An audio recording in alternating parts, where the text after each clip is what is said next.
السلام عليكم عزيزاتي المتابعات. أريد أخبركم بسبب تأخير الفيديوهات. أول شيء انشغالي بالبيت من جهة، وكذلك معاناتي من المفاصل وأمور أخرى كلها كانت عائق للتأخير. وهدفي كان من الأول فتح القناة هو تعليم الشابات الصغيرات اللواتي شغلتهم الدراسة وأمور الحياة عن المطبخ العراقي.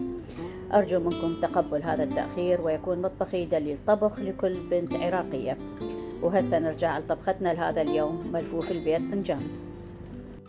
المكونات هي اللحم المثروم، الباذنجان، الطحين، فلفل أخضر، طماطة، معجون الطماطة، الكاتشب، فلفل أسود، والملح، وفص ثوم، وبصل.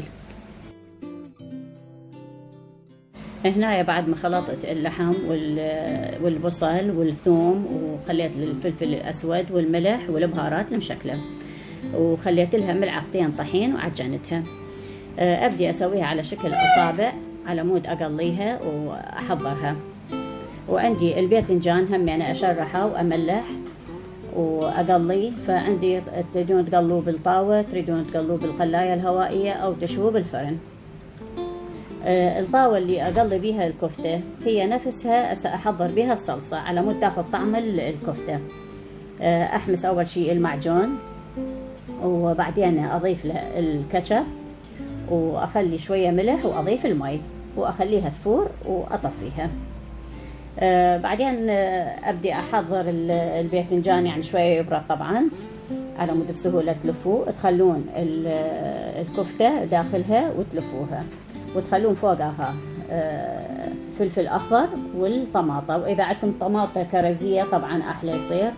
أنا ما كان عندي، فقطعت الطماطة على شكل مكعبات وخليتها وشكيتها يعني عود صغير من هاي عود الأسنان أو أي عود عندكم، أو إذا ماكو العوادين تقدرون تلفوها بشريط واحد، يعني من الكرفس أو المعدنوس.